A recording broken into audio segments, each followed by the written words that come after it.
Bóyá púpọ̀ pé Jésù fẹ́ mi, Jésù fẹ́ àná mi. Mo ti ní. Okay, where do I start? First of all, I just want to, appreciate God for this time. Appreciate Him for where He has brought me from and where I am right now. I appreciate a lot of things. And then to encourage someone out there, there's always hope in every situation. My birthday serves as a reflection of how far God has been faithful to me and my household. My name's Yewande Olawumi Ajoke Olamide Shittu Nee Jones, former Miss Jones. I was born in Isaleko, Lagos Island, in the year 1975, July 10 to be precise. And I was also named Yewande because my great grandma's memorial was when I was born. And then plus, my birth was kind of, I don't want to call it dramatic, but it was also dramatic because then in Isaleku, this is a story that everybody knows. My parents were quite young when they had me. I think my mom was like 17 and my dad was like 20. And at the time, when my mom got pregnant, my father kept denying because, of course, it was their mom was raising them all alone with nobody to support her. And then such a child will not home and say, "Oh, I've impregnated somebody." Because I remember when my grandma used to take me to our home church on the island, African Church Cathedral. And then they'll say, "She omo dada, ojo si to fe ko sodore." Because then my father kept saying, "Oh, it wasn't the one that impregnated my mom." Then when my grandma was working at the same hospital that I was born, Lagos Island Maternity. And eventually when my mom put to bed, I looked so much like my dad. And when my grandma first set her eyes on me, she was like, "Oh my God." She fell in love with me right away. And she kept saying, oh, they deny Omo you that this is your child. And I was eventually accepted into the Jones family. And then my mom used to take me to visit my grandma. And I noticed one thing, that each time they take me to her, I'm always happy and all that. But when I'm not with my grandma, I'm always like falling ill. And then at 4 months, my grandma started raising me. So she raised me from like 4 months old. So I lived with her all my life. Thank God she handed me over to my husband. She actually gave me out, and I'm so glad that actually happened because she's of late right now. She's of lesser memory, and I miss her so much anyway. So I don't want to digress. So and then in between that, after they had me, my parents, they started living together as husband and wife. They had my siblings. And then I was in secondary school in Festa because we were living in Festa as a then. Also, my parents were living in Festa, but we're like 2 streets away. So there was this time they had a very nasty fight that really resulted to my mom moving out. I remember this particular day I was in school. I think I was in JSS 2. And then my mom came to my school and took me away. I didn't understand what was going on, but I think she did that because she knew that that was the only thing that would make my father's family come for her. Because they are the only thing that matters to them, to my grandma. Took me to all the way to Ikeja, where our mom was living there. Then this nasty divorce started, a study battle. I remember my grandma was crying at the court, like she wanted Yewande back. And the judge was like, "Oh, why do you want only Yewande? I mean, they have 5 children. She's not the only child. Why do you want to take her?" and all that. So eventually I ended up with my mom, and so she put all of us in the boarding school all the way in Ikene. So I was now left to take care of my siblings. I was in SS2, SS3, and things were not really so rosy. Then Uncle Tai Sholari, blessed memory, he really liked me, and I remember those times that he was really concerned about my own situation, my parents, and more so, then there was a lot of roller coaster as per tuition. It was really tough. At this rate, you can't cope by yourself. You need help. I have to reach out to my father, but she wouldn't let me. So Uncle Tai was so concerned and he was like, "Oh, I have to invite your parents. This has to be resolved and all that." He wants me to really grow up with my parents being involved and all that. I remember that day They all arrived in different cars. They came to Uncle Ty's house. So I also talked about my tuition, the hostel fees and all that. And they left fighting. Nothing was resolved. Uncle Ty wasn't happy. Like I said, he was going to take responsibility for my entire school fees. And my siblings could pay half school fees. I mean, it was really so generous. I wasn't really expecting that, but that was how generous it was.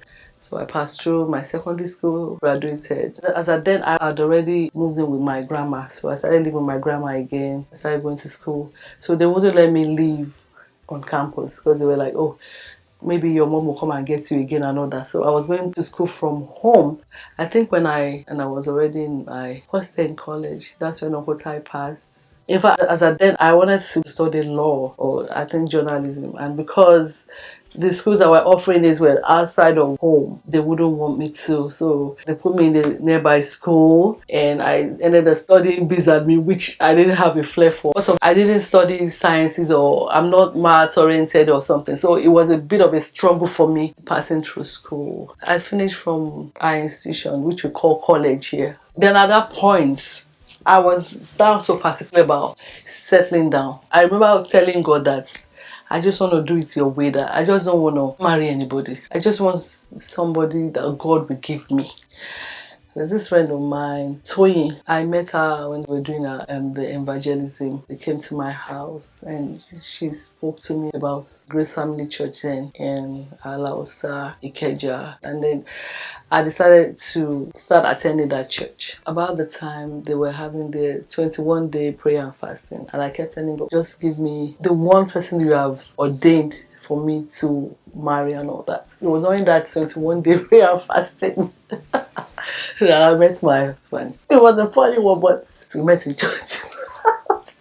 I think after prayers that day, I just noticed somebody was following me and we got talking and we're just friends. I mean, we're close and then we had to go for youth service. He served in Bayelsa, I served in Ebonyi. And during the service here, I mean, we were already engaged, but we did our introduction.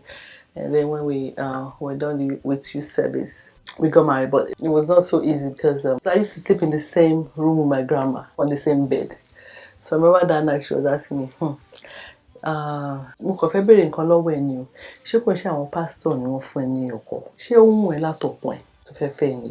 I said yes. So I'm going to say it in English. She was asking me, are you sure that it's not the pastors that are trying to match make you guys, or this is from your heart, like you really believe this is the person for you?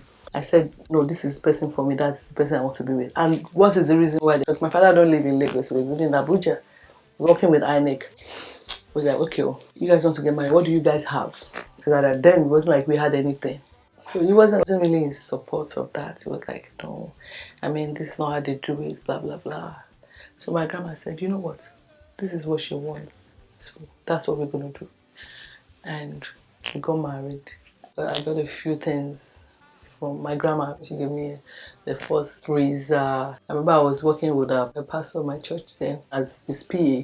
So he gave me a set of furniture. He gave me salary advance, which we were able to put together and we paid our rent. We should put everything together and then we started the journey. So we got married in the year 2005. That's 20 years ago. And the following year, I had my first child, Uluwabi. That was really an experience, but here we are today, we thank God. Yeah, I'm going to say this because I want to encourage somebody. Let people know that indeed there is God.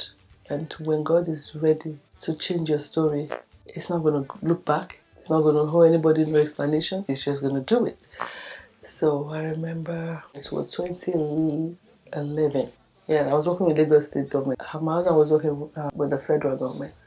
But we're kind of in the same local government, but he was working in a different office. And then there's this youth copper that was serving with us there. She kept running to me, Mrs. Shittu, Mrs. Shittu. Like, come and play this visa lottery. I'm like, oh no, I don't do that. I don't believe in that. I don't think that thing is real. She kept saying, no, you have to play this thing. It's not going to cost you anything. I said, I don't have money to spend on that. She said, no, you don't have to pay anything. I said, but people usually ask you to pay for the form. She said, no, that you actually don't have to pay anything. Then I remember I was going to say, can you just leave my wife be? Stop stressing her. The girl kept insisting that, oh, let her play. I used to have this small wallet that I had everybody's passport photograph. Just like to look at it and all that. So she said, oh, she was going to need a passport photograph. So Then it was only my husband's phone. I wasn't there that day.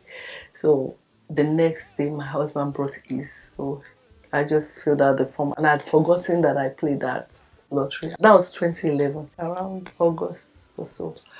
So it was that same year I was pregnant with my third child, Moyolua. I had that following year.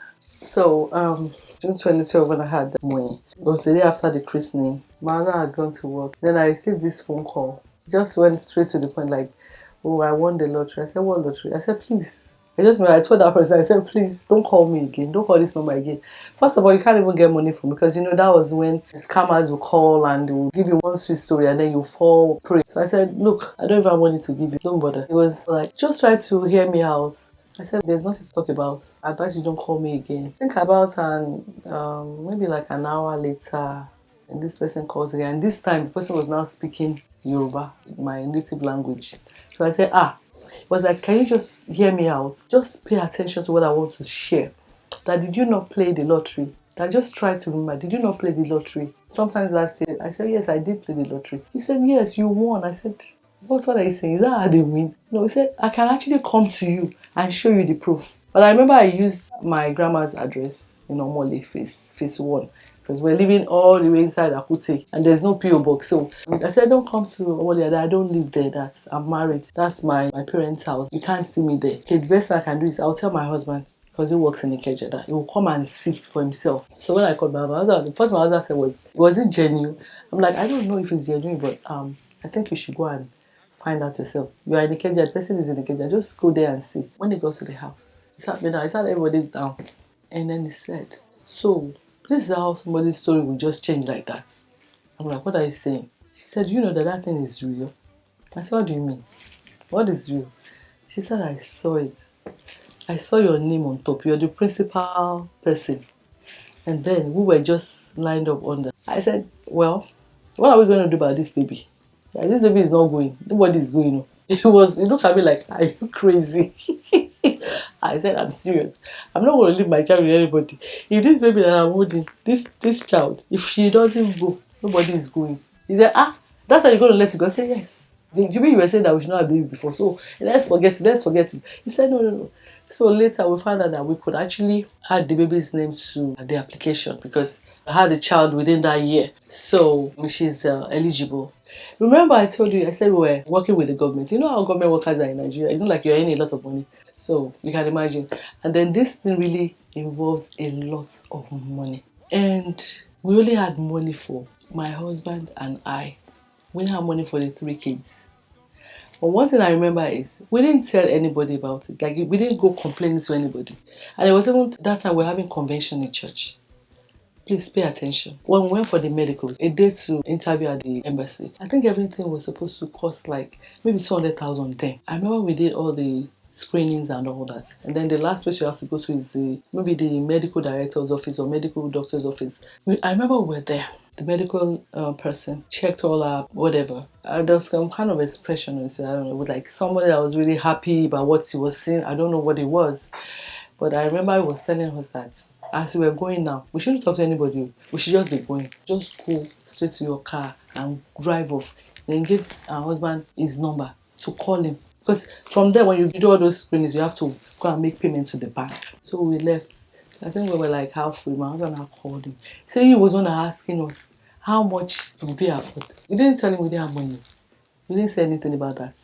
But he said, so maybe let's say you were supposed to pay like 200, then maybe now I ended up paying like 50 or so. I don't remember. It was so little. That's the first miracle, right? Because you're supposed to pay like 200,000. You know, I ended up paying like maybe 50,000. When I said, like, why? I remember the only thing he told us was, I wish you the best of luck at the embassy. And remember, we have never been to the embassy before. So we don't know what is expected. We know we have to go with the visa application, money and all that. So when they said, I said, you know what? The only thing is, maybe it's God that gave us this thing. Yeah, He will see us through now. Let us go and see for ourselves. That's all I knew that I said to my husband, maybe I want to say to me. So we embarked on that journey. We went to the embassy. At some point, my husband just started having doubts again. What if this thing is? I said, well, you are the one that went to check now. You said it was real. But everybody was on a queue. So my husband said, oh, you go. You are the one that you should go forward. So I went. So I looked on the list. I saw my name and I saw my husband's name and my children's name. I confirmed that was the name. And then we went in. When we got in, that's where you have to make the payment. So when we got there, it was a woman that attended to us. And she said, "This is money for two. You have five." I said, "Yes, that's what we have." Then she said, "Okay." Then she accepted the money. Because we didn't know, we've not been there before. So, and we never, it wasn't like we spoke to anybody. We're just about, the way it's God that gave us. Then we moved to the next guy. So they had the folders or the files. He said, "You guys will pay for two?" I said, "Yes." He said, "Okay, we should go sit down." So we sat down. While we were sitting, I noticed that this particular counselor, he kept denying people. And I even saw a guy, he won the visa lottery. They denied him. And then the other person was granting visas and all that. So I told my husband, I said, this one should not call us. So, you know what my husband said? I remember vividly. I can't forget. My husband said, "No, anybody can call us. Should be Ọlọ́run ló gbé wa débi báyìí." That's what he said. When they called us, it was that same one I said, "You shouldn't call us," that called us. So we got up. And then we went there. And they were like, "Okay, so yeah, I'm the one that won." I said, "Yes." The first thing he said was, "Why do I have two folders here while you have five?" And I remember I told him with confidence, so I didn't even think twice. I just said, "We're only able to afford money for two." But he said, "You have every other thing, all the documents and all that." I said, "Yes, we have it." So then he said, "Okay, can I have them?" Then he said, "Oh, I served in this so states." I said, "Yes." He said, "When I was serving, I was teaching." I said, "Yes." He said, "Okay." And he said, "Oh, you noticed something that this baby's name was not in the original application?" I said, "Yes, I just had her." And he said, "Do I have any proof?" So I gave him all the pictures. I said, "This is my pastor. These are my parents. Oh no, my mom. My father wasn't there. This is my mom. This is my husband's mom. These are our neighbors, our friends, and all that." And it was fine. And then the next thing, he stamped all our passports. Mind you, we only paid for two. So he stamped all the passports. I don't think we even realized the magnitude of that until we stepped out of the embassy and were talking about it. And they were like, "You went to the embassy with no money for everybody. How did you do that? Who encouraged you to?" I said, "Well, we went, but they gave us time to come up with the money. But at the time, he stamped all the passports." I also remember that when I had Mui, this particular strike in Nigeria, couldn't go to work. And there's this doctor that I knew when I had B and Shokwe at Ayike. He's also a pastor. And then he has his private practice not too far from our area. So I was seeing Dr. Yodili there. And then when this visa thing happened, I remember it was one of the times that I was going to take Mui for routine immunization. And then I remember I mentioned it to him and he said, "Mrs. Shittu, you must go." He said this Yoruba. I said, "God alone. Anything you people need, you must say it. You must go. You must go." So a few months later, I think Masayode was asking me. He said that, "Mrs. Shittu, how is it going? I hope everything is going well for you guys. I hope everything is. You must not miss that thing. You know, there's always a deadline." I said, "I know." So when it was time for us to go, and we're trying to put money together to get the airfare, the money just came in a miraculous way. We didn't even struggle. So what am I trying to say? When God is the one that is giving you something, He will support it to the end. And that's how we're able to relocate. Came to the United States, and God has always been with us. He will say, speak. Number one, He's always been our guidance, our protector, everything. It has always been there. God has been faithful.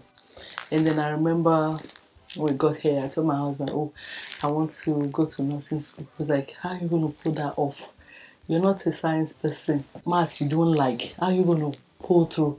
And I said, "I will just go. I will pull through." To the glory of God, I went. Well, I was supposed to do 4 years, course at the time, but I had to break it. I'm like, okay, I can't go for 4 years because then my husband was the only one working. And you know, America, if you don't work, you don't eat now. And even God said, if you don't work, you don't eat, right? So I went for the licensed practical nursing, which is the OPN. I did the accelerated program. So presently I'm in my RN school. I'm going to be done soon I have 2 semesters to go. So by the grace of God, I'm going to be a registered nurse. And it has been God. It has been God all the way. You know, He has really been faithful and he has really helped us. And I just want to use this my 50th birthday as a moment of reflection, appreciation, like a moment of thanksgiving. I just want to thank God for his faithfulness over my life, the life of my kids, my husband, my life as a whole. It's been a testimony. I thank God for one thing that He gave me something very sacred, which is the spirit of perseverance and contentment. The major thing is contentment. Even in little, you are contented. And you ask God for more, believing that He's going to bless you, expand you. I'm not going to say we're not distractions in the course of all this. I mean, I'm saying it now, it's sounding so good, but there were times that I was so down that I was almost gonna like doubt God. I mean, I had people that I was friends with that things were going smoothly for them and things were not really so rosy for me. And I'm like, oh God, why me? But I thank God that I was able to persevere and I stayed contented. I believe God was going to do it and He did it. And I thank God today. Behind everybody's story, there's always some things that happen in the background that was not so rosy. I mean, so ugly, but God, with God, you will succumb and, everything will turn out well. Today, I thank God that, I passed through those rough times and He made everything sweet and beautiful. So I thank God today. I'm happy. I look at my kids, I'm happy. They're doing well. I have a child in college. He's doing his pre-med. He's going to be a doctor. I have a daughter that is going to college in a few months to come. I have a Monyoluwa. She's doing well. She's going to go to high school. And then I have my baby Jokotola that I had here. I always call her my special baby, I thank God for everything He has done. And first I have to thank God, my maker. That's the number one person. After God, then I'm going to thank my husband. He's the real G. I mean, without the support, I would have not been able to do a lot of things. I mean, going to school here, it's not a joke. I mean, having somebody in your corner supporting you, making sure the home front is good. One person cannot do it. It has to be two. Even two people are still like trusting God. And I want to appreciate Him. And I love Him so much. I appreciate all He has been doing. I want to also seize the opportunity to let Him know that I see all that He's doing. It's not that I'm taking Him for granted or anything. I can be stubborn at times, I know, but He understands and He knows that, behind that stubbornness, it's a woman that truly cares and, has His back always. Thank God for my immediate family also. Thank God for my siblings. I thank God for my parents. Thank God for our close friends also. I thank God for the friends that He has blessed us with, both far and near. And I also seize the opportunity to say that we will all have cause to celebrate always, as you have all come from far and near today to celebrate with me and my family. And God will celebrate you. He will show up for you when you need Him most. He will surprise you and you all have cause to glorify Him and bless Him always. You have reasons to rejoice in Jesus' name.